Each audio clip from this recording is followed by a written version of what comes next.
روز 24 ایول سال 2024 تقریبا ساعت 2:30 دقیقه در راه مشچو خوجند در درآمدگاه نویه مشچو در نتیجه به هم برخوردن دو ماشین صدمه وزنین رخ داده باعث هلاکت 7 نفر از جمله 5 عضو یک خانواده شده است. از پلیس خبر داد که این 5 عضو یک عائله به پیشواز فرزند مهاجرشان به فرودگاه خوجند رفته بعد پیشواز گرفتن فرزندشان همراه به خانه برمیگشتند. یک مسئول حکومت نویه مشچو خبر داده است که 5 نفر از هلاک شدگان اعضای یک عائله از جماعت دیوت فوتی آباد این نویه بوده صبح 24 ایول برای پیشواز گرفتن فرزندشان به فرودگاه شهر خوجند رفتند. بعد پیشواز مهاجر پدر خاندان و دیگر اهل عائله به سمت نویه حرکت کردند.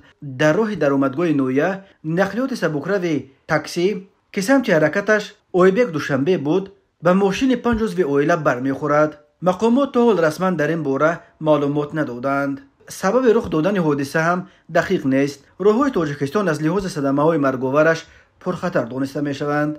هر سال بر اثر صدمه ها در راههای تاجیکستان تا 400 نفر به هلاکت رسیده، بیش از 1200 تن دیگر معیوب می شوند.